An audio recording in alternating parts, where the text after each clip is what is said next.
All right, so it is signaling that we have made it into Facebook land. Hello, everybody. Good evening from American Disclosing Uncensored. I am Michael Anthony, the host, and with me tonight is a researcher and somewhat of an admin, aren't you, with Pennsylvania Bigfoot Project? I am the owner and founder. It is my group. I built it. Oh, cool. Okay. I don't know everything, but I never feel it necessary to ask everything. Anyway, guys, if you're not seeing Mary tonight, there's a technical glitch, and I've never experienced this one before. So it's kind of really the Dark Side Radio Network project. All right, so we're going to do a double verification. I got volume? Okay, thank you. All right, so background's telling me we are live, so that's good. So we know that we are, and I don't know, we won't know who comes into the chat room when things like this actually happen. So, yes, okay. All right, thanks. Appreciate. Right. Okay. Cool. Thank you so much, background technical, from behind the glass here assisting. Oh, so happy somebody was here to do that. So anyway, again, we are America Disclosing Uncensored from the Dark Network Project. Dark Radio Network Project. Everything's confusing here.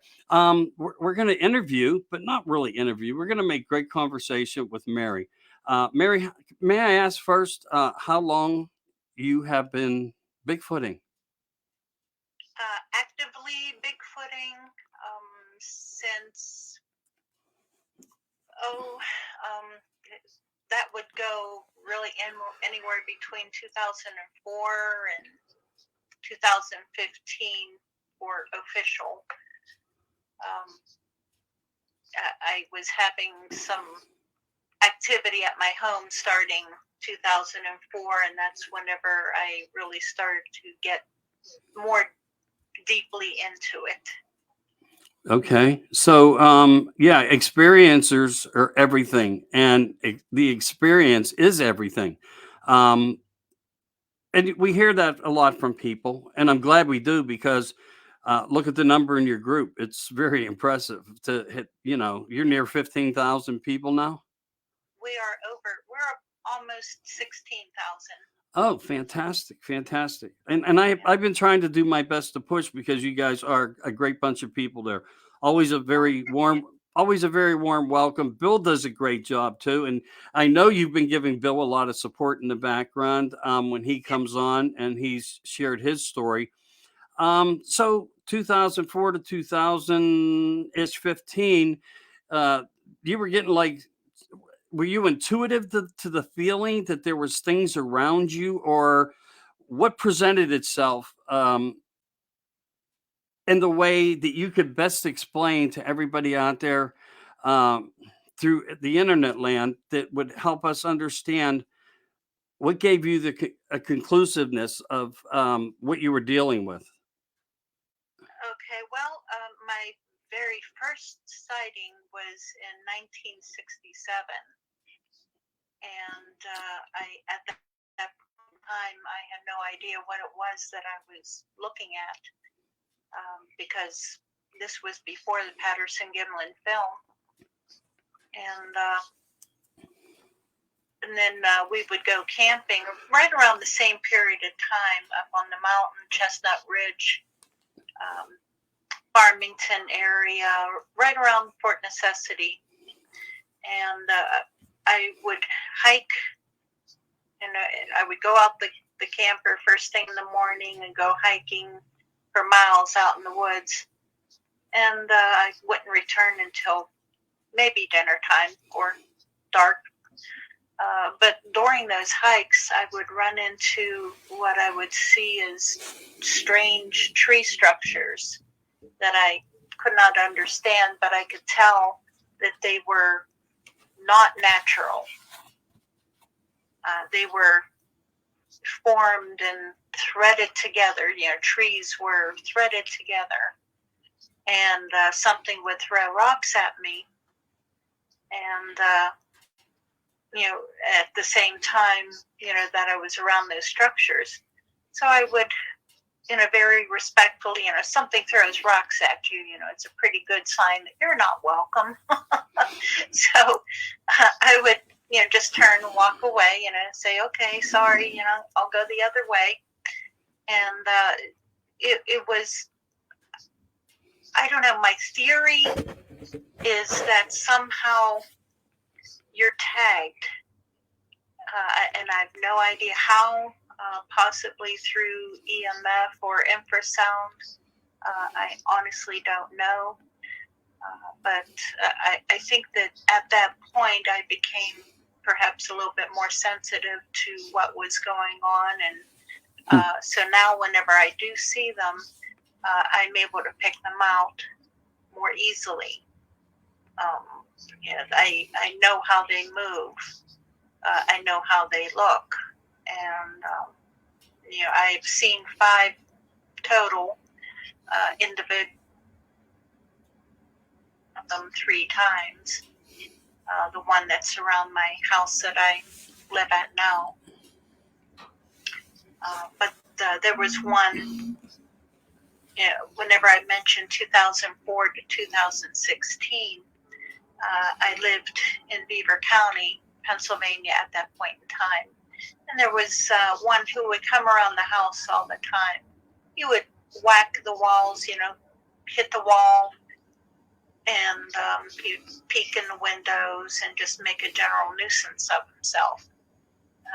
My dog was extremely terrified of him, and she would react in a certain way that I would know that he was around, and just, like I said, just terrified.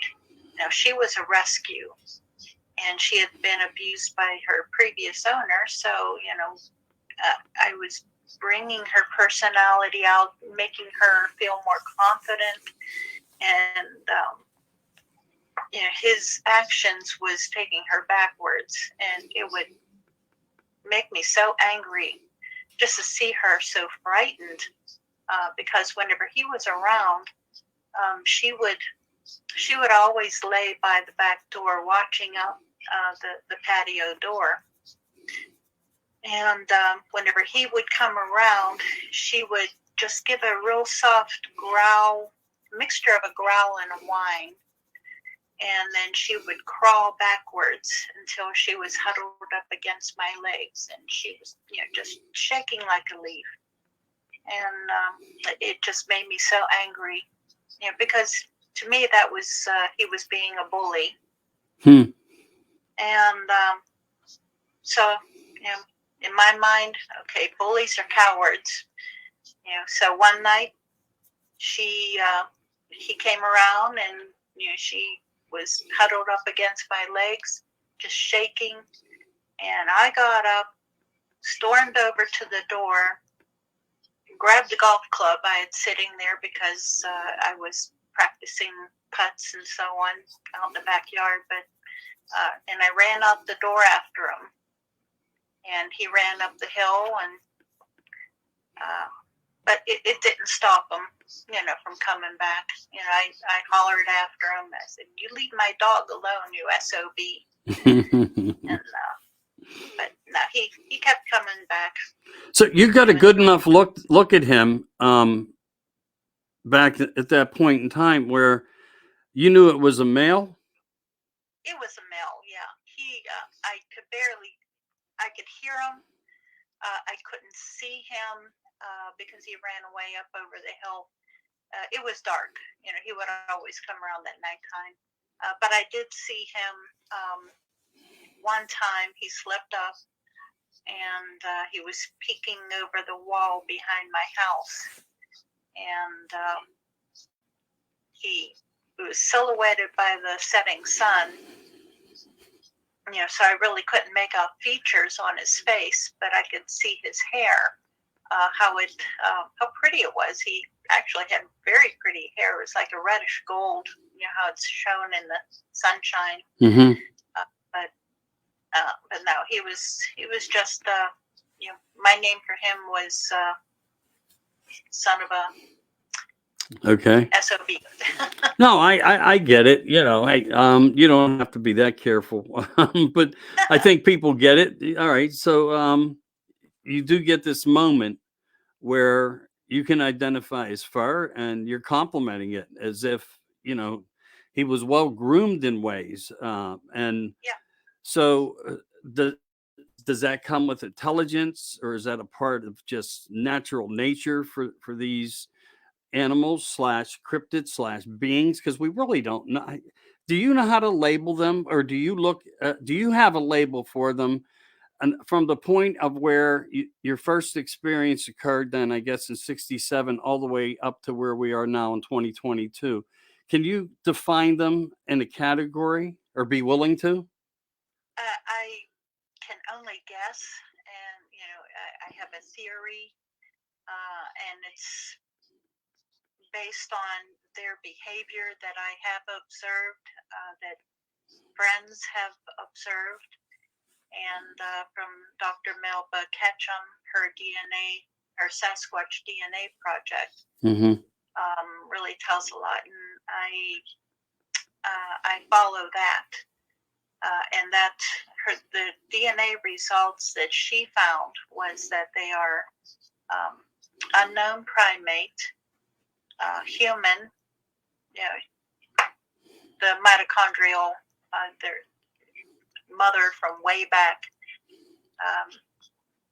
was human, and unknown something else which could possibly be Nephilim, and that's what was identified. Okay. All right. So then, hybrid of some sort. Yes, yeah, because they do have primate behavior that they show, in different actions. Their stress reactions really come out as being primate. Gorillas and chimpanzees will also do the same things whenever they're under stress. Like the nervous movement back and forth, Right. or putting out the bad scent. Mountain gorillas will also do that whenever they're under extreme stress. That's interesting. That's interesting. Yeah, and I've watched some interviews also where people who studied deep in Africa, the gorillas and so forth, and other parts of the world also where they exist. And don't test me on that as far as where every place is that they do exist. But Mary from Expedition Bigfoot actually sat in an interview with, oh my God, Dr. Oh, beautiful lady. I used to watch her on TV because I was fascinated with her many, many years ago when they used to do certain shows about this. Her name will come to me. We'll pass that at this moment. And she was asking around in the villages, um, you know, just saying, does anybody see, a large ape-like humanoid that walks on 2 feet? And if anybody has, please spread the word. Now, they knew that she was a very warm, loving person.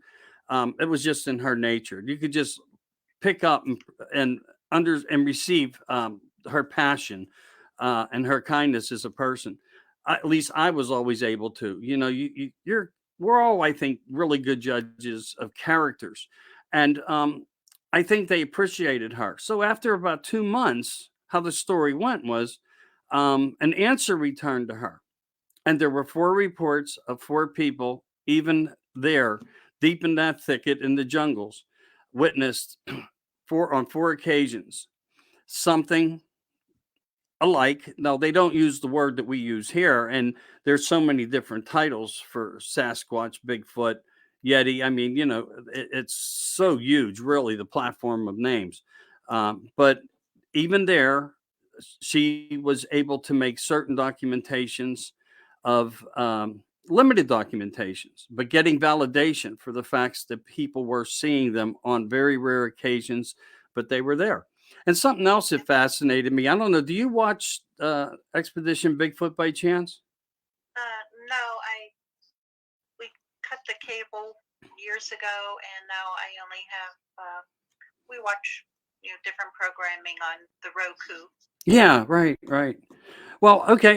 The reason I asked is, this past show, and I'm bringing this up for a different type of validation, and it comes in with paranormal, and right on camera, you could see something, but prior to the camera issue, where something was there, that looked interdimensional, huge shadow figure of something, makes me wonder what many people speculate about, and I do as well at times. I mean, we are all looking at the research. We're trying to create theory and find answers, but this figure walks right across the creek bed, like across from where they were. But it was very dark. It was somewhat translucent. It was in our dimension and gone from our dimension, but long enough period of time, I guess, where you could say one and two and three and four, boom, gone. But they were receiving all different types of like something. They were seeing shadows. They weren't sure. They went and they were double checking places. Rocks kept coming down off the hill. And I'm only bringing that up to you is because, to be quite honest with you, I'm not trying to bring a paranormal facet into this as I Right. talk to you. But what are your thoughts there? Do you think there is any possibility that, or maybe there's something different out there? Of course, people do see shadow Always. figures. Yeah. Yeah. There's paranormal. I'm not going to deny paranormal because I have experienced some of that with ghosts and living in haunted houses and so on. But whenever it comes to Bigfoot, I remain open, but I will primarily go to the scientific side.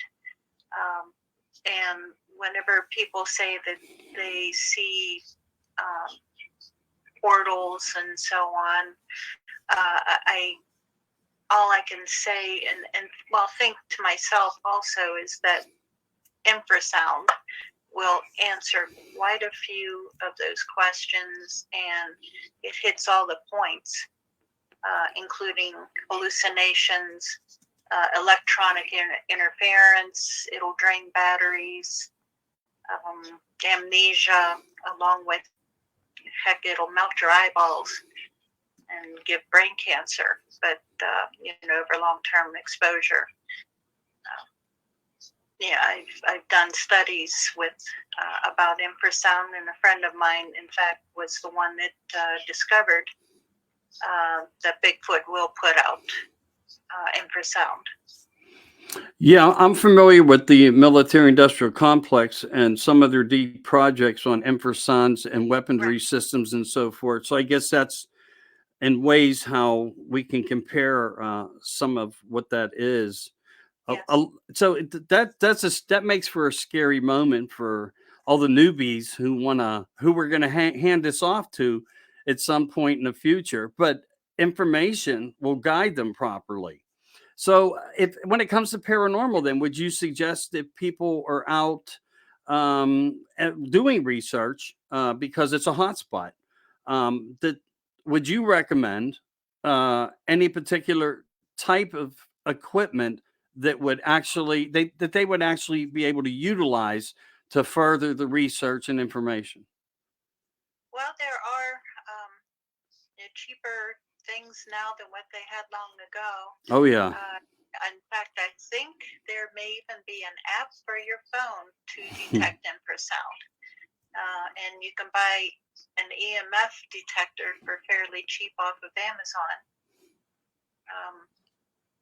Just to use those to see, and verify, okay, is my upset stomach or migraine or dizziness or hallucinations, is there infrasound or EMF in the area?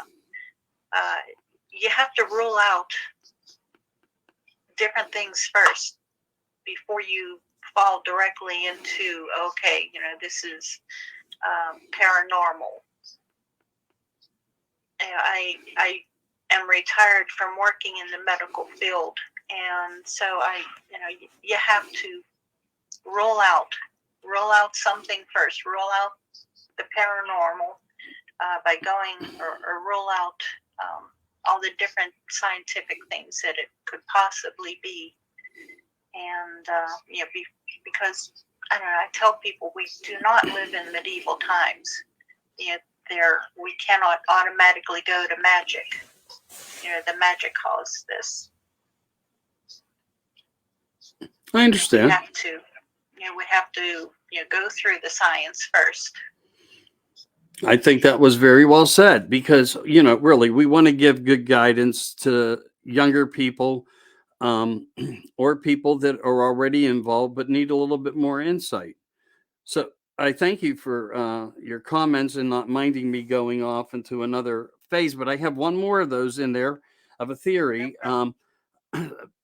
Because of all the different things and different types of cameras out there, and that they are, let's just say, camera shy, or there's something very strange that they pick up, some type of energy that they pick up on the infrared cameras and different things like that, that Bigfoot just knows to stay back away from. And if you do get a picture, could they be distorting space and time somehow? Are they capable of more than just one type of defense mechanism? Because anytime pictures are taken, we know that they can be distorted. You can see a figure, but everybody questions the quality and the character of it, and where did it come from, etc. What are your thoughts there? Do you think that they are adjusting our cameras? Well, again, it's science. Infrasound will cause electronic malfunctions. It'll drain batteries. You can Google all this. It's under the military-industrial complex. They and NASA have both done experiments with this. My friend retired from NASA. He was doing experiments with the shuttle on infrasound. And that's how he discovered, because he was also a Bigfoot researcher at the time, that he was working for NASA. And it was by accident that he recognized the symptoms that his coworkers were experiencing as the same symptoms that he and his fellow Bigfoot researchers were experiencing out in the field, and put two and two together and made up a half-assed infrasound detector. This was back in the 80s, and or whenever the shuttle program, I think that was 90s, and he was able to discover that, they're putting out infrasound. And again, the infrasound will it'll cause electronic distortions. It'll do all kinds of things with your electronics. Like I said, it'll drain the batteries. And we do know that does happen. There's enough of information out there that backs these no longer theories but proven researches, that we can at least share to people and have confidence in saying that. So it's pretty fascinating. So something that comes to mind, and then I want to get back to some more of your stories, because this is about you, but you're very intelligent on the topic, and you're very informative. And I think that's a very good spot for whoever gets to view this will be able to put themselves in that place too. So we know that there's something that was discovered about what this being is. And I wonder if its traits came with your hypothesis that you say maybe they are the Nephilim. Right. And there were times before giants and after giants the waters, the separation, but there was also many different reports of different types. And why could not that be just another one of a proven fact that is, part of the withhold of information on the America Act? There's no such act, but that's what it comes down to. So I wonder, and honestly, alien beings, humanoid alien beings, the fallen ones, and then we know the stories of, where the things that they did wrong and so forth. Not to get into sex talk and whatnot, but these things were going on according to books. That, and so Yes. we understand it. We try to accept these informations, and it makes sense. It's just what type really of hybrid or alien were they? Where are they really the fallen ones, or are they the shiny ones? I mean, you have all these typical things, and if so, what is their characteristics? Um, because in ways, when we hear about abductions, physical matter, you and I could punch a brick wall all day and never put our hand through it. Yet we could see lighted object orbs, and they'll manipulate matter. It can become part of the same matter in space and time, and you can actually watch them go through, where I've actually witnessed it on camera. The camera was turned in a very large doorway where an orb came down, went through the wall, and you seen it go out the other side of the wall. Now we know it's an orb, it's not a bug, because a bug's going to hit the wall and it's kind of like splat, the same as when it hits your windshield. So Right. these narratives do truly fit in ways, and that's why I say we we got to stay objective and open minded, as you put it, to what really are we dealing with here, and maybe Yeah. these creatures just have superpowers we don't really totally understand. Maybe our government does, but in the public eye, we're still doing all the homework and doing the research because we're caught between you don't need to know syndrome. And the need to know syndrome is always against, research with people like us who want to research whether it's dogmen or Bigfoot and more. I'm going to go Right. off that, but I also, before I do, I want to say thank you for sharing some of that with us on NASA and your friend, and how, he discovered these things, because these are the forefront. This is the forefront of people that make this more interesting and make us understand it better and have a better light on the whole topic of the situation as well. So in 67, you go through this. Was there ever a point through 67 to 2022 where you actually had a physical eye contact experience? Um, the very first one, that one was a physical where he looked at me, I looked at him, and he deemed that I was not of a danger to him, and he just moved on. And for myself, I was just a kid, what, 11, around 11 years old, and I just saw this huge, hairy, or not really a hairy man, but a guy that I thought was wearing a fur coat in the middle of summer. I had no idea what it was. That's what I thought for many years, but it's still stuck in my mind, in the back of my mind, really, for many, many years, for decades, and until you know, things became a little bit more public about Bigfoot. It became more, I can't say mainstream, but the um, just different information. And one good thing, I guess, about the Finding Bigfoot TV show was that I guess it did make it mainstream. It brought it more out into the public, where more and more people came out, with their sightings, with their reports. And it became more commonplace for people to be comfortable enough to share, what they have seen. And the more information that they shared, the more that people like myself were able to recognize actions and activity and say, oh, okay, so that explains what happened. That's what that was. Something throwing rocks at me. Yeah, okay, that was a Bigfoot. Um, it it's all information.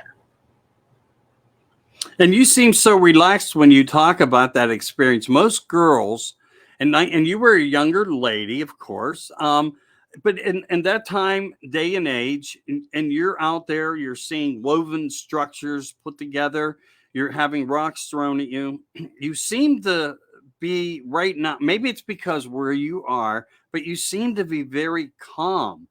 And that makes a good researcher too, because you already know certain things to expect. But learning that at that point in time from you, what type of feeling did you have as far as um, a lot of people, they say, change once they have an experience, even if they don't have direct contact, but their instinct reflects to them that there's something wrong with the picture, not of normality. And most people happen upon these things when they least expect it, where we go out and researching and want to expect it, want it to happen. You know what I mean? It's just a correlation of the two.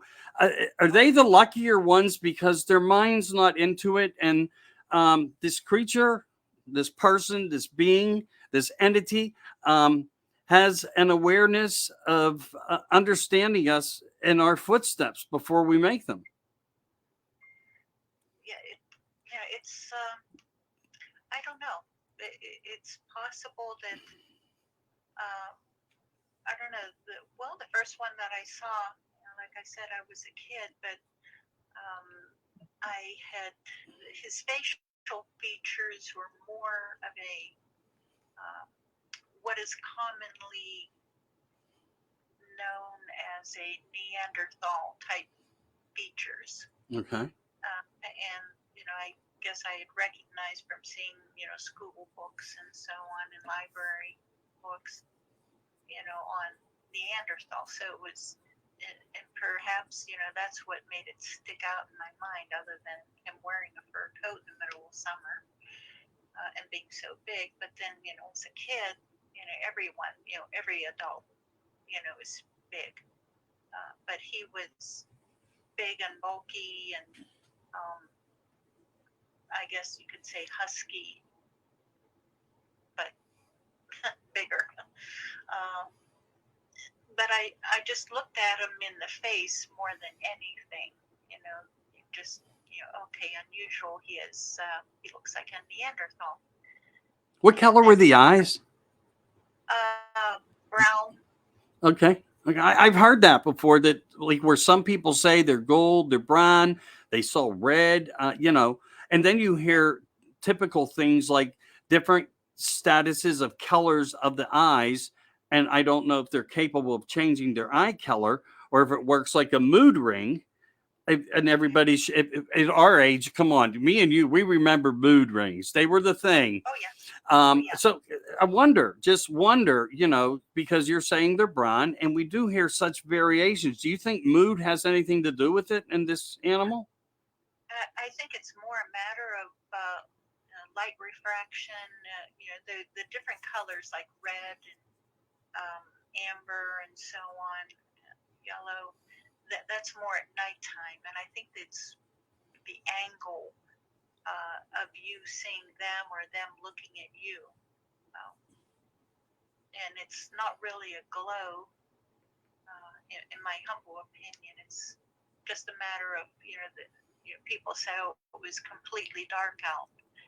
If you're outside, it's never completely dark out. You're going to have some type of light from the moon through the clouds, even if it's completely clouded overnight. And I've been researching Bigfoot in nights like that, but you can still see up to a point.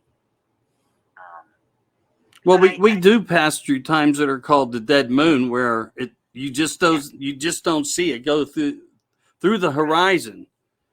Yeah, you'll never be in absolute darkness unless you're in a cave, deep in a cave. There's always some light that will come through that's reflected through. Well, there are many stars and many new satellites up there. Exactly. Yeah. Many new strange satellites are up in the skies now, and one of the things that ticks me off the most is, and I don't want to go here, but I really wish they weren't doing what they do up in the sky, because honestly, I like everything into the unknown. I like to experience it if I'm out. Not just to hope to run across Bigfoot or hear some tree knocks or some whoops or whistling.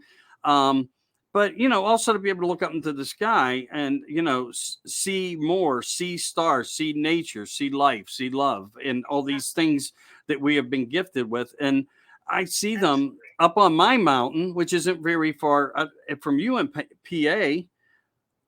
Up in Carn City, it's like you can watch some streaking lines across the front of the moon. It's like, what are they doing if we're 24/7? If it's sun and dim, and you want to dim the sun, I could almost, but maybe it just takes that little bit of extra work constantly around the clock in order to make the objective work. But what it's doing is it's hurting people in ufology big time, big time.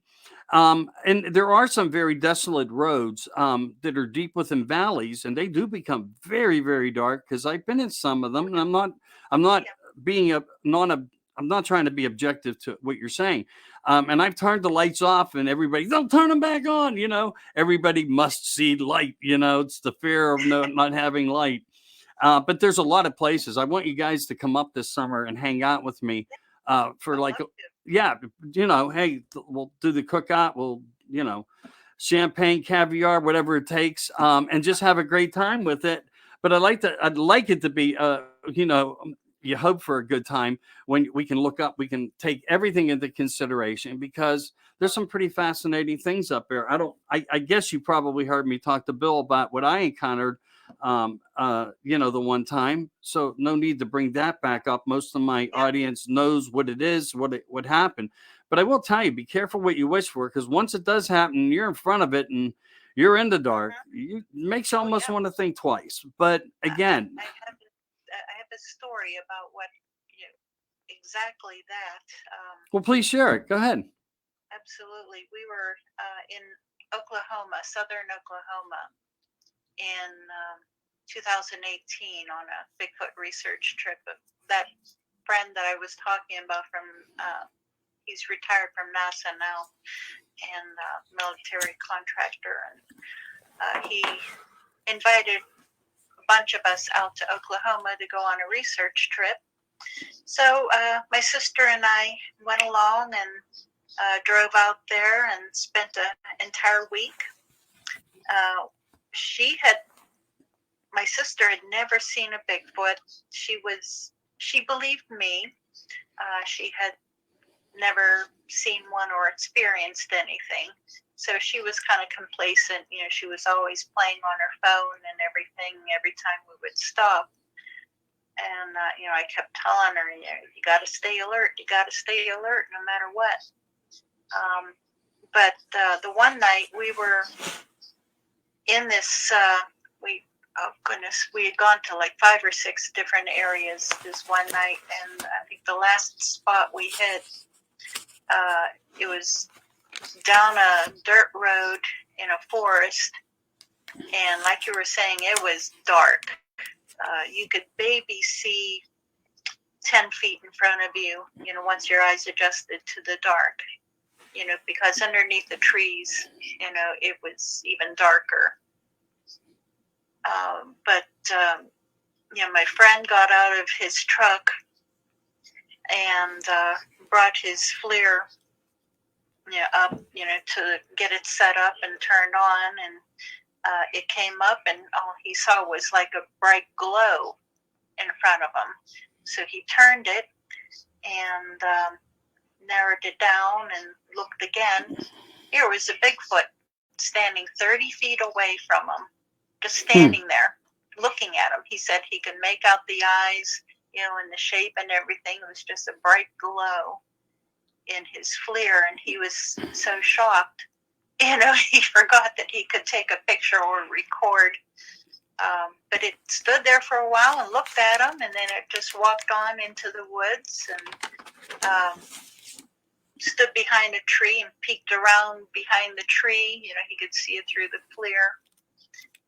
But that was an absolute fantastic trip that we were on.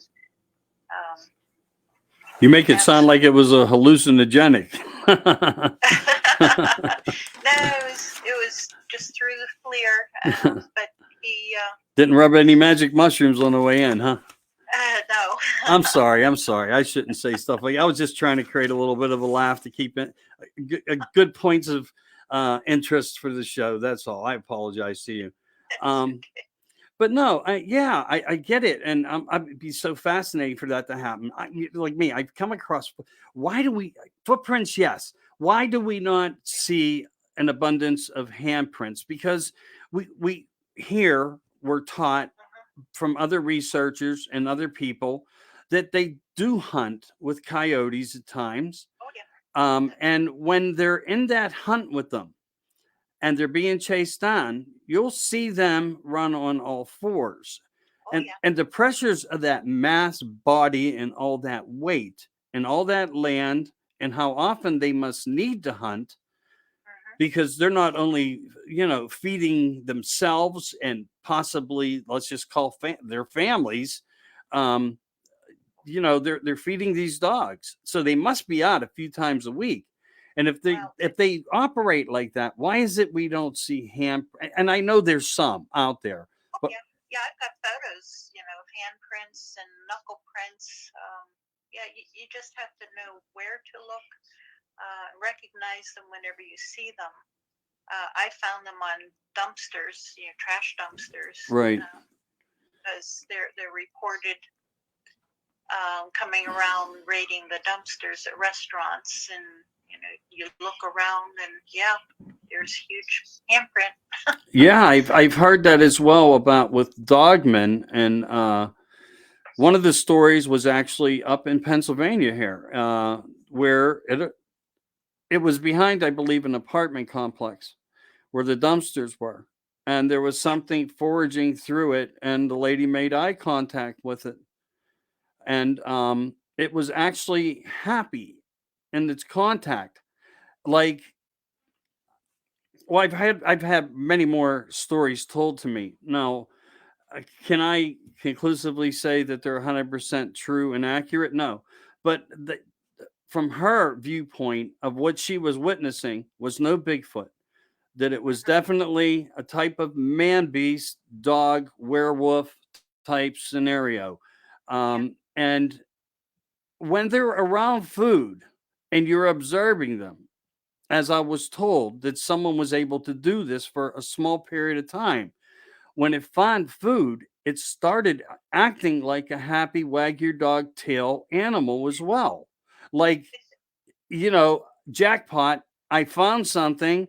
And have you ever heard anything like that? Because I've had a few stories told to me in the last 47 years that represent that. I know it sounds weird to say.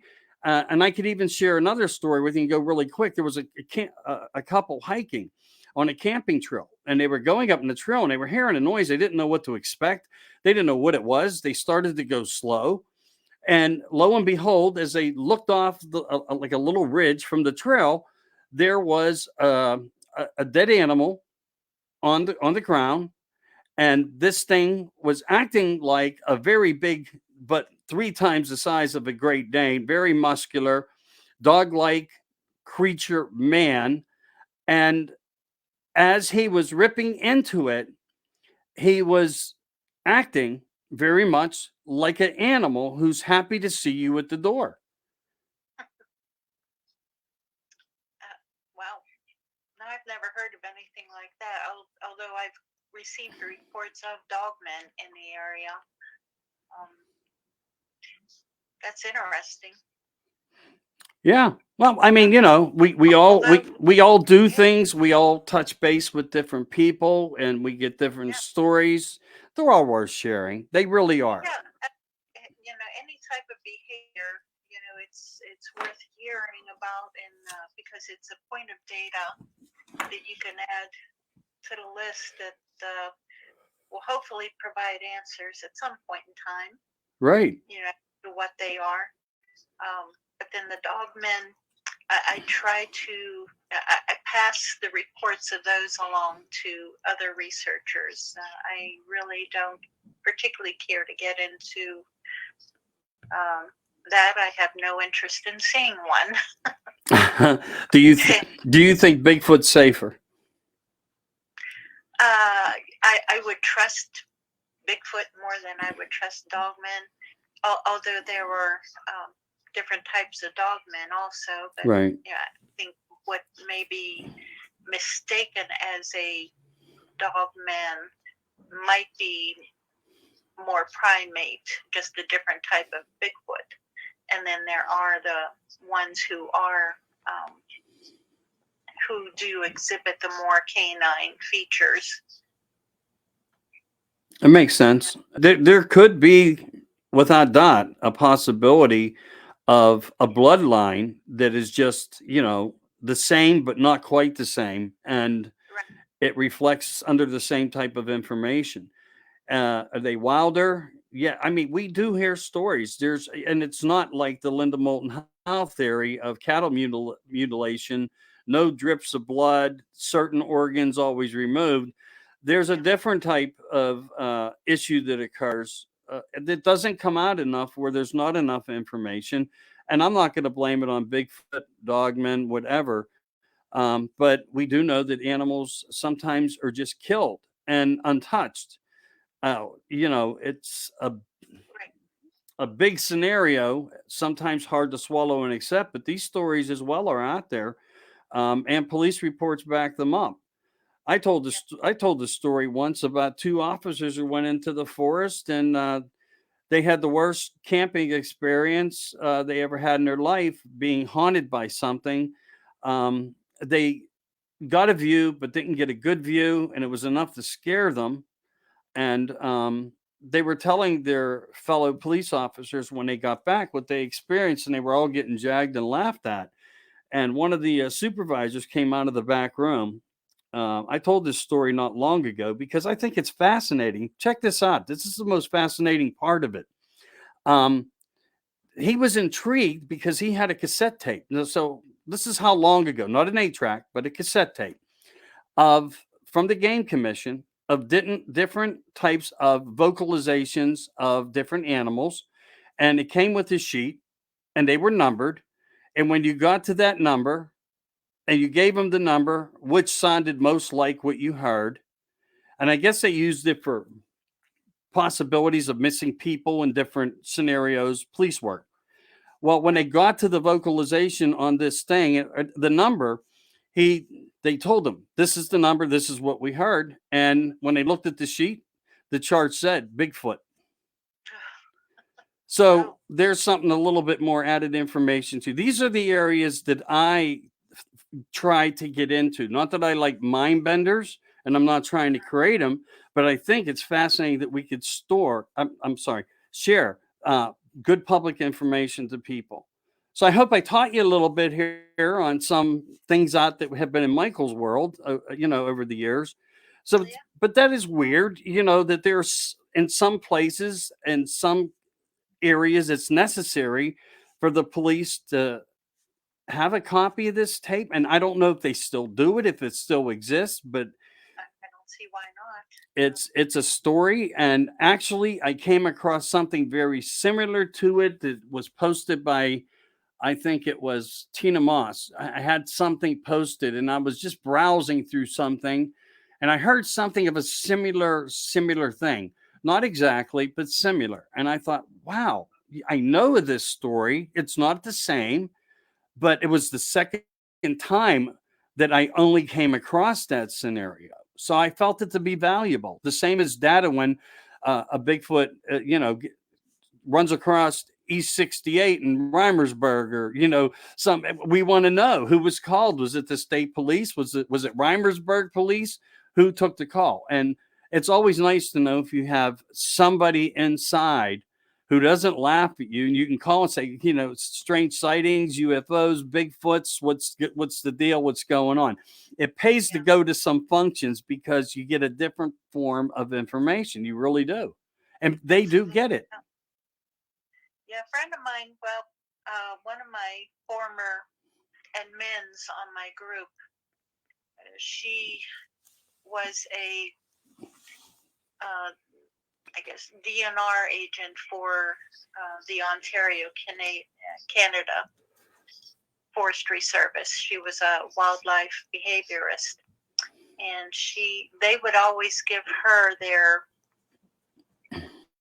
weirder reports, Bigfoot, dogmen reports, and she would handle those. She had a dogman sighting and a couple Bigfoot sightings, and so she was my go-to person at that point in time for contacting authorities on how to talk to them and get a little bit of information. At least they wouldn't share directly with her, but they would kind of give a sideways, a little enough information to go on to move forward, or to point in the right direction. And she was an invaluable team member. Unfortunately, she came down with a disease, and she had to back away from research. No, sorry for that, for your friend. But we do need more people like this. We need retired police that are familiar, or the 911 response team, people like that can give more clarity on information and how many reports really come out. Because if you can't, there was a day and time that you could call them and say, look, this is not a joke. I don't need your help. Do you mind if I ask you a couple questions? And every once in a while, well, a lot of times they'd hang up and say, look, you do this again, we're going to, have the police come to your address. And I used to do things like that. But the bottom line is this: there were rare occasions where somebody would say, yeah, I'll share something with you. This is the same as pilots. Calling the towers saying, are you picking up an object? It's so many, it looks like it's coming right at us, and things like this. You have to know people in a different way, on a different level, to keep this game going. Do you have any other things that you do that help that part of it? I speak with the authorities. I speak with policemen and game commission officers and so on. On the most part, they'll chuckle and kind of brush you off, and then they'll move on. But occasionally you'll get a hint that, okay, they know something, but they're not going to chance losing their job. Right. I had one gentleman in the Game Forestry Commission. He gave me his orange card and PA here. He stopped in one day. He was asking me about a car at my wood carving station up in Karn City, because I do chainsaw stuff up there. It was around Halloween time or something. I was making pumpkins or something, putting them outside. And he stopped in, and we just started talking. And one thing led to another. And he says, well, I'm here. I should buy something from you. And I was like, you don't have to. But if you see something you like, do it, buy it. So he did. He bought a pumpkin or something for his mother-in-law or something like that. And we became friends. He would stop and see me. And one day I directly asked him. And he couldn't believe the question, the expression on his face as well. And he wasn't angry with me. I caught him off guard. And he just gave me a look of like, I don't want to talk about this. And I said to him, look, if you can't say, I get it. Flash your headlights on the way out twice. I know there's computers in the car. I get it all because there's some fascinating equipment in those. Game commission might have better equipment in their cars than the state police. What I they hope. can do with it. I mean, they can go interneting, they can go Facebook, they can do anything they want. All I can tell you is the expression and the headlights flashing on the way out the driveway was all I needed to know. And Uh, the shame of it was, just as I got to know this man, I called because of a bear terrorizing the area, and they did come out and help. And I learned to find that he took his retirement. This was right prior to the issue of the last 2 years. So I guess maybe he just foreseen his time or says, I'm not going to deal with this kind of thing. I don't know. But he retired. So I never got any more than that, except for the fact that he said enough to me because he did what I asked. That's just, I get if you can't say nothing, just flash your lights on the way out. I need to know. Am I nuts? I need to know. And the reason I brought it up, now, you know how sun can rise over a building and it doesn't, there's still a shadow to the building. right. Well, I went outside the back of the building. I just came up from out of Pittsburgh and I got up north. I just got there. I go to the back. I don't even remember why I did what I did, but I always kind of like look behind the garage. I just like take things in. And I looked on, and where the sun is, the snow's melting away. It's almost to the grass. But to the left of it, to the behind the structure of the home, where the sun wasn't shining, was a one-sided path of big feet going Oh, up. The funniest part of that scenario was, though, they went to nowhere. okay. So I don't You know if it following? jumped and rolled. I don't, you know what I mean?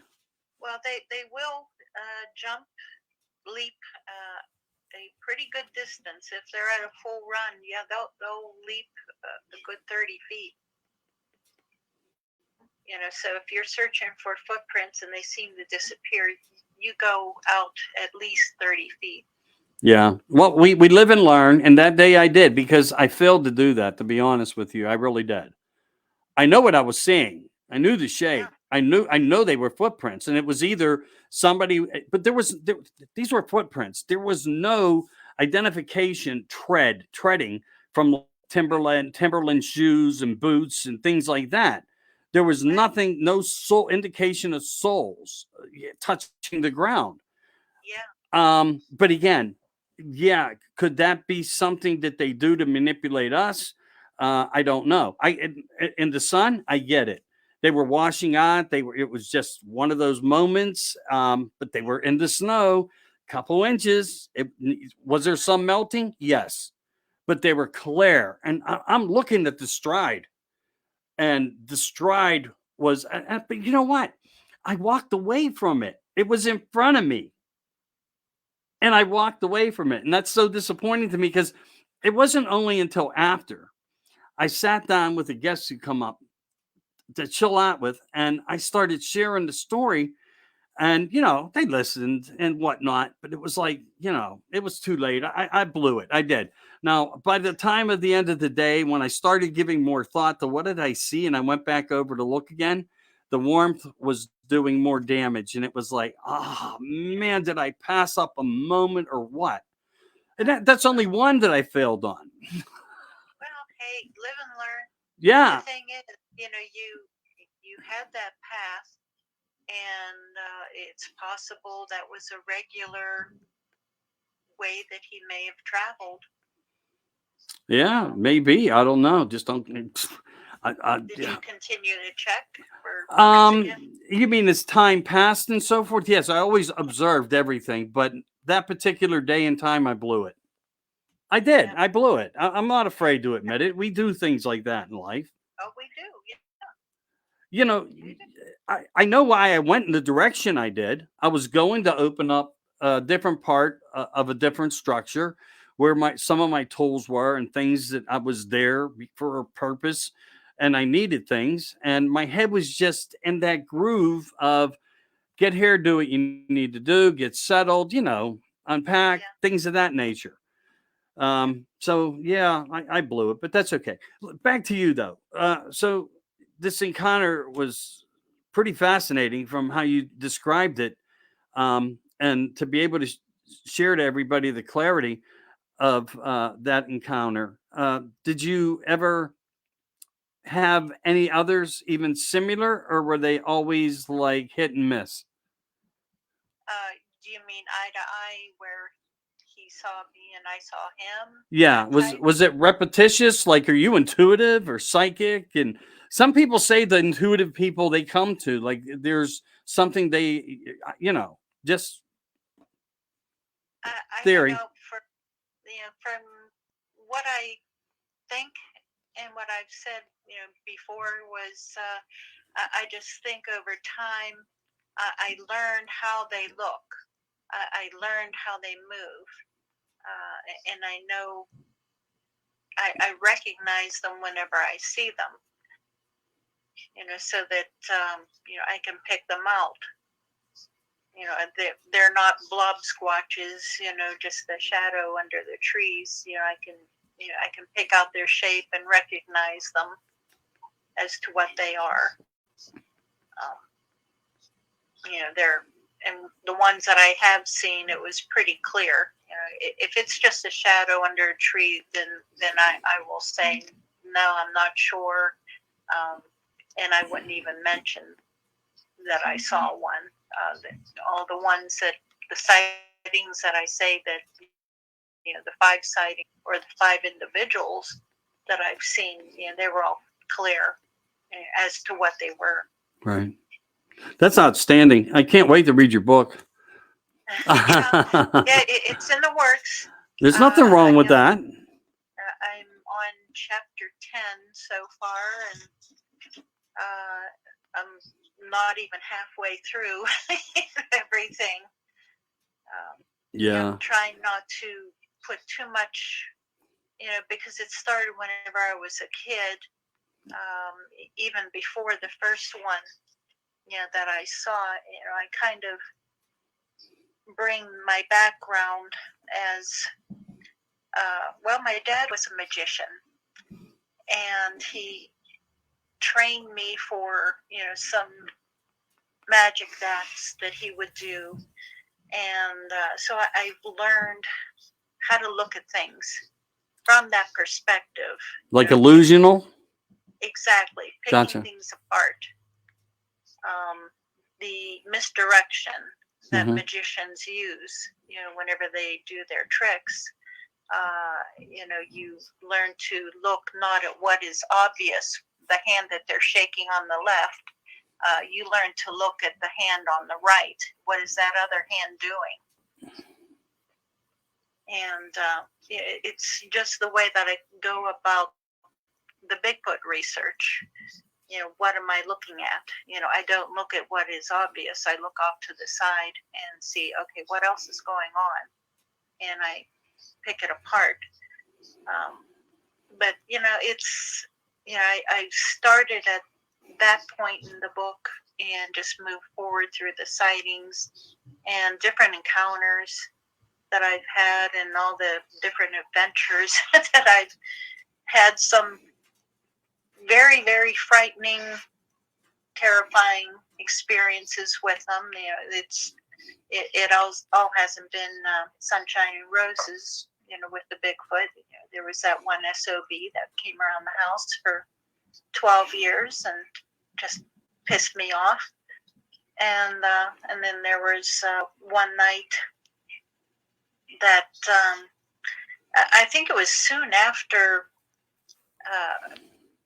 we had we turned the cable TV back on again, and somebody mentioned to me that, oh, there's a TV show about Bigfoot on, and made me curious, so I started watching it, and I said, oh, okay, there's these people, they're banging on trees and doing these hoops and hollers, and so maybe I should go and try doing that.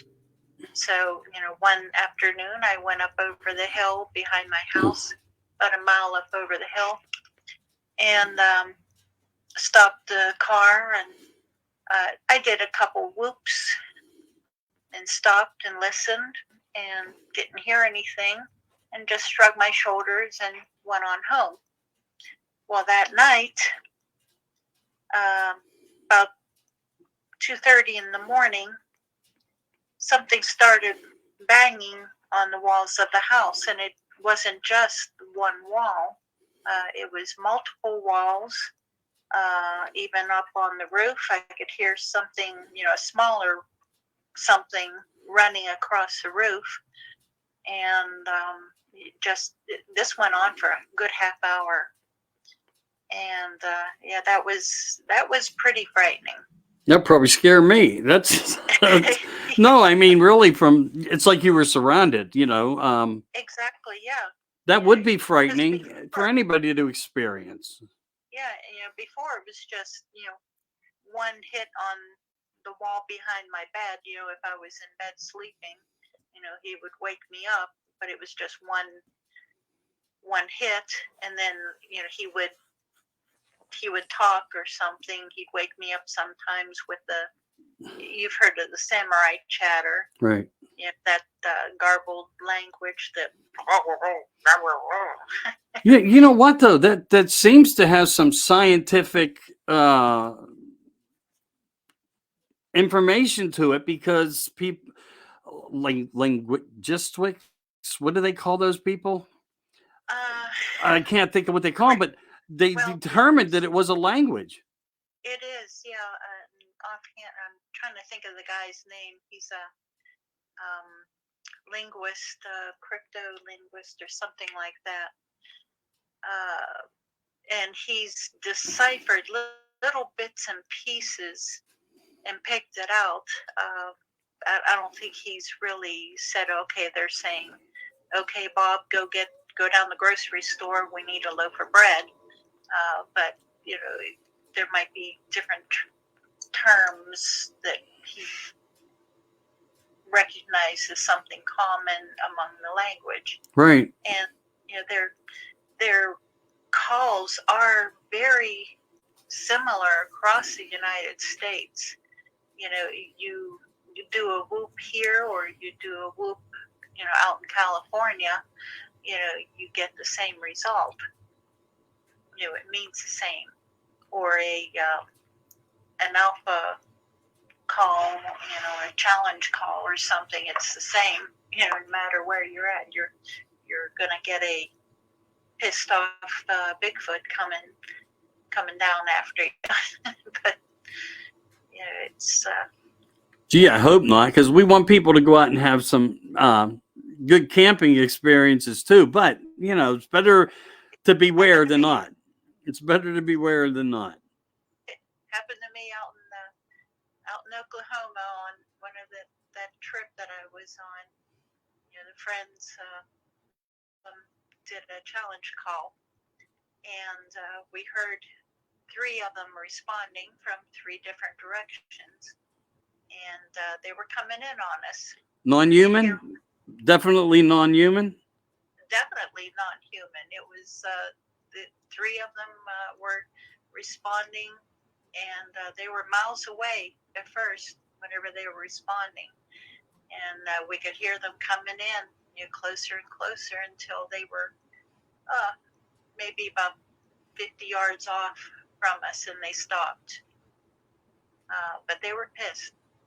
They were definitely pissed because of the call that my friend did. Ah, okay. Like dinner's not really here, huh? Yeah. Where's the party? Yeah, I get that though. But we're dinner. Right. Yeah, that would be like a major backfire component for an evening. Yeah. But you live and learn. A mistake or knowledge. In some cases, I think we both gain knowledge from what we learned that night. Me losing the footprints, me just having a dead spot in my own thing. Let me ask you a question. So they're always around trees. They're rocking. Maybe a nervousness. Maybe something else that we just don't quite understand, or it's just who they are. And a lot of people say they experience them always hugging a tree and watching from that position, like they become part of it. Like you say, the magician, they try to like hide themselves, cloak themselves in ways, and they're very good at it, to be honest with you. Well, Because they are. if you think about it, how many in the people world in this world have throughout many countries with these experiences and experiencers have possibly walked past them and never had a clue. But do you think that there's anything of energy that maybe that attracts them that way? Is it all about um, the illusion? It's always a possibility, about energy and EMF. I know certain people they'll put off EMF. They'll drain the batteries on their own watches, and Bigfoot are drawn to EMF sources. I'm not one of those persons. My watches work just fine, but there's always a possibility. Okay. But yeah, no, they are experts at camouflaging themselves. They're ninjas at it. They can be 10 feet away from you and you won't see them. Only because they remain still. They stand completely still. And that's a pretty good way of, they'll imitate a tree. You know what's fascinating about that part, and maybe we can come to some type of agreement of a conclusion here. We hear about people in tents and stories, and the possibility was it Bigfoot. I was too scared to go out and look. I saw a big hand through the moonlight on the tent. Things like this. And so if you saw a big hand, it's definitely not a bear. Yeah. But they always say, I could hear it breathe. I could hear it breathe. Some people stand in one place or even in passing, it takes so much time. Do you think they just hold their breath? Because people say they breathe relatively loudly. Yeah, they do. And it's, they've got huge lungs. You know that whenever they call and their calls just vibrate through your chest, their lung capacity is immense. I don't see why not holding their breath, while a human walks by. Yeah. So that you won't hear them. But then I've also seen them acting really stupid, where they think they're hiding themselves, but they're really not. They'll stand behind the tree, but their butt's sticking out the other side. Right. Right. One of the things that I've learned to do, like in the edges of the forest and stuff, and I would watch these particular spots for hot spots, but for different reasons I was doing it. I made my own dowsing rods and stuff. And my daughter has a paranormal show she does on YouTube. She does paranormal writings. She's in touch with a great bunch of people out there in the world. Well, some people debate greatness by shows and not shows, and so everyone has that opinion. But because of what she was doing, I decided to make a pair, and I would walk the property, and I would allow the rods to give me the highest energy frequencies that they would, and they do work. If anybody tells you they don't move in your hands, they just don't know how to make them, because and I must have hit it right on the head when I did it, because when I was doing it, I wasn't doing it by anybody's direction or something from YouTube looking it up. I really wasn't. I found some things that I had, and I'll tell you exactly what they are. They're rafter holders for installation. They're these thin rods. They're quite bendable. And you put them up once you put the insulation in place. And what it does is it pricks the wood and it holds it from dropping back down when you may be a little bit short, you know, because of some of the spans on older homes are not always exact. In some cases, you got to cut them to make them shorter. So I just did it as a hunch, and I started going around, and I was getting like, I mean, like with quickness, you know, the rods were just closing in. The Masonic X was like bang right there. And I'm like, I'm standing, I'm thinking to myself, well, I know there's 237 feet below me, and off to the right of me by 50 feet is a well, and it's a deep well. So the water is very low. The water table is very low. Now you will pick up water and energies of Yeah. water and so Yeah. forth with them. But when I was going by trees and they were acting idiotic. So this summer, in my mind, after giving a long thought of what I'm going to do, I'm going to watch as close as I can in case this is a magnet of some sort of something that I don't understand, or I can help myself understand. What do you have any theories that might be able to help me with that? Or do you think I should just go with my idea? Uh, I would say go with your idea. I honestly don't know that very much about that. My dad used to use coat hangers to find water source or old pipes. Same with my Mm-hmm. husband. Just um, coat hangers, wire coat hangers, and just use them as dowsing rods to find pipes in the ground. But that's all I We'll know. make you a pair when you come up because I know Bill's coming. No, Okay. we're gonna, you know, we are very close in ways, and you know, we do things together and apart. And I understand. Why don't you share? You're going to be having a show coming on. You have a product line. I mean, anything from infant to super Sasquatch. This lady has it all: the attire, the hoodies. I don't know. You gonna get into any bow ties or anything for the festive day, more festive events going on in Pennsylvania? I don't know about bow ties, but hey, if they'll sell, I'll make them. I'll put them out there. But yeah, for to show the logo and to push the brand in my group and to put it out there about our research. I do have T-shirts and hoodies, showing the Pennsylvania Bigfoot Project logo.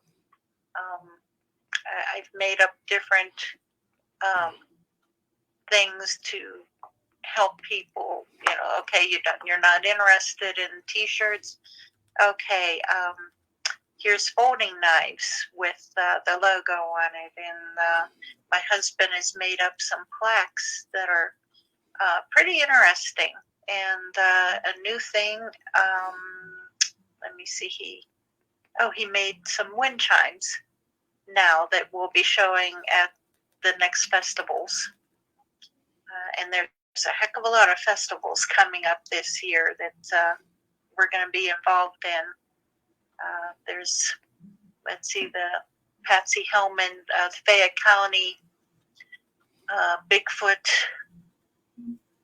seminar at Patsy Hellman Park in Brownsville, Pennsylvania. That's in April. Then a couple things in May, the Forest County Bigfoot Festival in June. So many things, and we have a listing of all everything going on that I'll be speaking at, that I'll be set up at as a vendor, listed in our group in the events section. So join the group, Pennsylvania Bigfoot Project. And check out the events section of the group. We have a camp out coming up, and we're really excited about that. At South Fork State Park. It's not in Pennsylvania, but you get real good activity there at Salt Fork. So it's well, Bill had his first sighting there. Yeah, And yeah. he's excited to keep going back. I've had activity there also. I've had my truck shaken a couple times while I was sleeping in it, and a few different things, and it's a good area. Cool. And you're also going to be in Southwest Butler, right? Off of 422? Isn't some Yes, yes, you're going to be a speaker there? Am I correct? yes. Trying to think of the name of it, and offhand, I can't even remember Yeah, the I'm name. going to apologize. I had some notes for it. That's why I brought it up, but we were having so much technical. I didn't prepare myself to tear out where my notes were at, and I was looking while you were talking at one point. I don't know what I did with them. I guess Bill, if you're out there, maybe you can post it into the chatter box and get that information to everybody in Pennsylvania who's going. And yours truly, even I, Michael Anthony, Studio 10 Broadcasting, America Disclosing Uncensored, another really good group. If you'd like to be into the unknown and are infatuated with histories and truths and fallen angels and suppress this, suppress that, and Tesla and more, and theories on 9/11, just ever so much. It puts us in a different place. I like that place. I do. I live in that place. I love that place. I also do a different format of shows. Some people, but anyway, it's a different scenario. We won't get into that. But yeah, so It's all I interesting. and if we missed anything tonight with you, I'm sure Mary will be back. Plus, she has her own show that they're going to be doing right through the Bigfoot Pennsylvania project now. Yes, Okay, so look yes, forward to that coming to her group. She's going to be concentrating to her group, and you have a YouTube channel. yes. Our podcast will be on the YouTube channel of the same name, Pennsylvania Bigfoot Project. That'll start, I think our first program will be during the camp out from Salt Fork on April 21st or 22nd. Oh, cool. But yeah, subscribe to the YouTube channel and check out all the videos that I have on there currently from, oh goodness, from whenever I first started videoing, whenever I turned the phone sideways and you have to crane your neck and get a sore neck. That's just like sleeping on rocks when you're camping. Yeah. I was down in Ohio a few years ago. Oh, maybe now it's more than that. God, I don't know. It's some time back.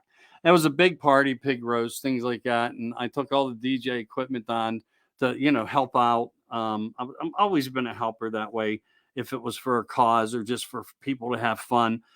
And oh my God, I swear I suffered for weeks after sleeping on that ground. It got so cold. I mean, it was 88 degrees in the afternoon, something like that. And it was warm into the evening, but we were off for the into the wood line a little bit in a very private home type setting, but it really wasn't a home. And it was more like a party place that, these people got to have this thing in. Oh my God, man. I thought I had died, for the next month. I really mean that. My neck, it took months for me to shake it just from laying. So I'm not real big on ground sleeping anymore. I don't know what happened to Yep. me. I just, bad energy. I don't know, man. Karma was just like somewhere else. Nothing protected Michael that night, I got to tell you. But no, there's a lot of really good things, fascinating things coming up. Remember, when you're scrolling through the Pennsylvania Bigfoot Project, there's always information. And there's a gentleman, very beautiful gentleman, Bill Rigby. And by the way, blessings and prayers to your brother. And I hope your wife's doing very well. I want to mention that to you. And if we haven't mentioned anybody tonight, I'm sorry, I really am. And if we haven't said enough on the encounters that Miriam M has had, it's probably because she has a book coming too. So little hints, tidbits, breaks and pieces. It's all good. Is there anything else you'd like to get into before, you know? And by the way, if you buy more than one T-shirt, she's not going to drop ship you and double down on you. It's like $1 more. I think you said if they get 2 T-shirts to on the weight shipping. Yeah, so Yeah, she's I think very it's only a fair. dollar more. Yeah, she's Yeah, very fair. I try to be as fair as I can because I know how hard it is. You get the price of the T-shirt, and then you get hit with the shipping costs on top of it. And unfortunately, so do I whenever I buy them. And unfortunately, I have to pass that along. Yeah, And the but middleman. every single purchase is absolutely appreciate it so much because it helps our research. Gasoline is, as everyone knows, it's going up, up, up, and we want to continue to do our investigations. We get contacted almost daily by witnesses who want us to come out and investigate their areas, their sightings, and to see what's going on with them. And hey, it costs a lot of money. It does. There's a lot of traveling involved. It really is. We're going across the state now. There's meetings being held out across the state in our county chapters. We just started doing county chapters of the Pennsylvania Bigfoot Project this past winter, and I attended the first meeting of the Bucks County chapter, and then next month I'll be going to Lackawanna County out in the Poconos area, mm-hmm. and attending their first meeting. And I'm excited about that because I know that there's witnesses out there who they want to talk to people, and but there's no one out there that they can contact or speak with, and just for them to know that, hey, there are researchers out here who will check out your sightings, who will be an ear for you to listen, to speak with and tell your story. Right. And that's the point of this. There's so many people that they've experienced something so totally foreign, so traumatic for them that they don't know who to talk to. They talk to their husbands or their wives or their brothers or sisters or parents, and they make fun of them. They're ridiculed even by their own family, and that is, to me, that's a shame, and it should never happen, never.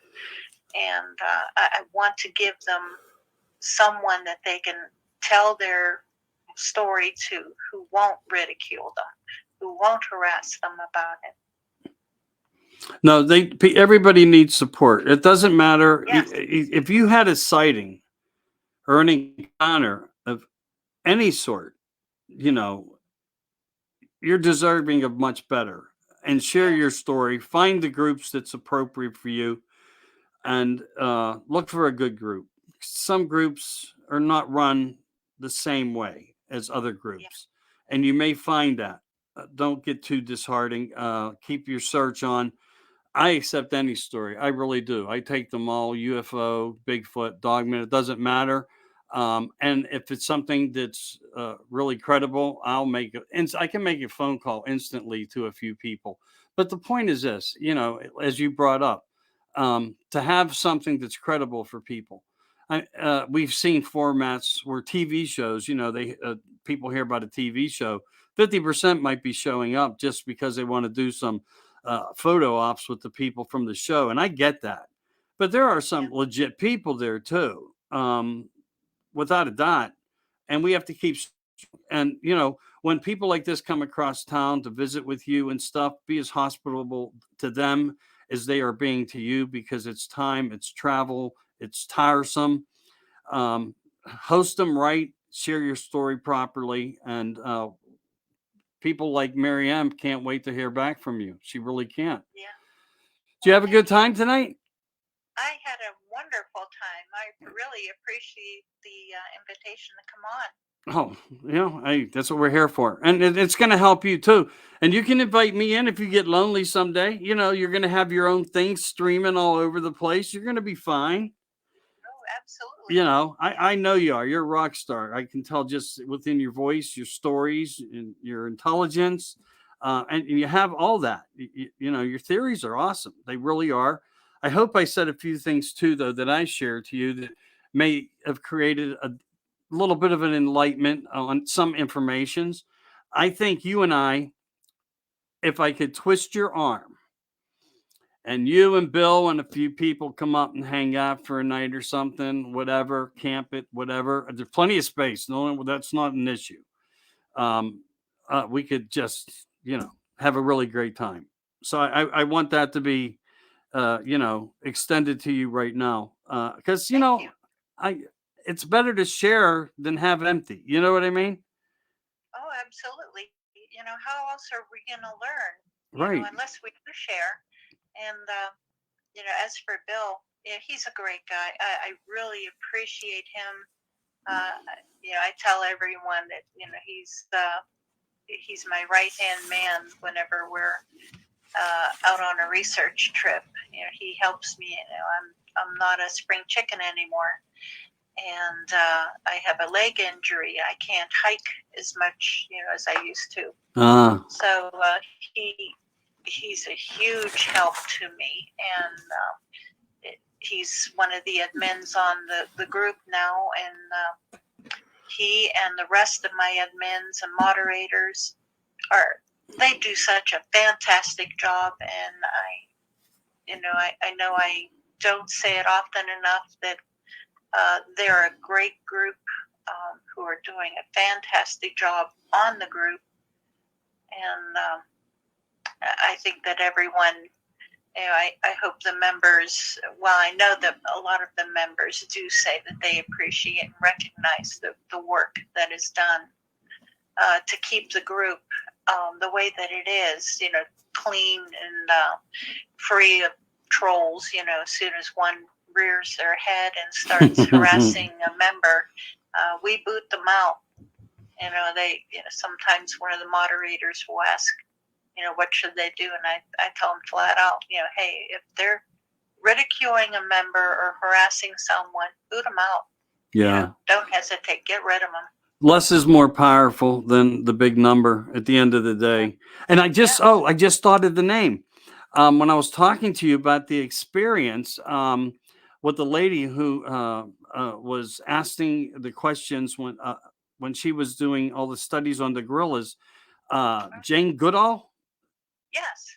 Yeah. That was her. That was her remarks out of her mouth of information that was being fed back to her. I also have a couple other things, but I don't remember the word for word, and I don't want to be put on the spot, and I don't want to be on the fence here and not say. But there'll be another day, another appropriate time where I'll be able to share that information out. And I would think, with all the years that gone past it, and everybody knows that woman. The clarity, the ponytail, the white hair. I mean, come on, everybody knows Jane. Oh goodness, yeah.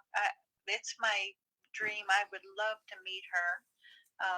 There's a friend of mine. He used to work with her in Africa, and he's my go-to primatologist whenever I have any questions. He's a member of the group also, and he'll chime in every so often.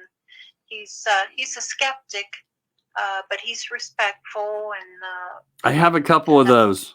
They come from big shows. They're on my friends list, and they're every once in a while we have a small chat. I give them space because I know how hard it is and overwhelmed that they are with people writing to them. But it's nice to know that they're there for me if I really do need them. If it takes a day or two for them to get back to me, it is what it is. I got some nicknames for them too, so they know when I'm looking for them. Or the insignia of the guitar. Jimmy Church knows it's him again. There's the guitar, he knows. But hey, he's fascinated with him, so am I. I could take him into my room. I just don't hang him behind me. But our time's coming to a dead. So I want to thank you again. And the best out there for Bill and his family right now. I know he's going through a lot, and that's got to be quite stressful. But we'll plan for some beers and hamburgers or steaks or something. And I'll see you guys up in Butler.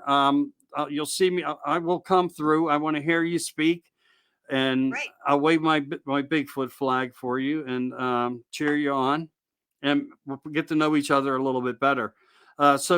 For now, from us to you, thank you for joining in tonight with me and Mary M. That's going to be the new fad. That's probably why you use it, Mary M. Something about it. It has a really cool ring to it. Researcher, entrepreneur, book author. She's coming, guys. We can expect to see something hopefully in the near future, but don't pressure yourself. You said you're with injury right now and you're having a hard time and you have a really booked schedule. So check back in with us. We'll have more guests, and I'm sure Mary will be back. Bill will be back. We'll jump sides. We'll join them. If they ever ask for Michael to come on, I will come on. I will share my information and tell some stories. That's somewhat of a good part that I like to do. If you ever want to come on and we can share some really fascinating stories out there that reflect certainty of proofs, I love those kind of nights. I really do. Then you can't get Michael off the air. They're always fun. They are. They really, really are. But again, thank you so much, Mary. And thank you, everybody out there. We appreciate you. I'll be on tomorrow night with Dave Parker. We're going to be jumping into the unknown with a special guest also. But it's not going to be quite Bigfoot. It's going to be everything. So you'll also be able to call with open lines. So again, Mary, thank you so much. We're going to be going off the air now. Take care, everybody. Be safe. Don't judge us. We will never judge you. Pennsylvania Bigfoot Project. Support it.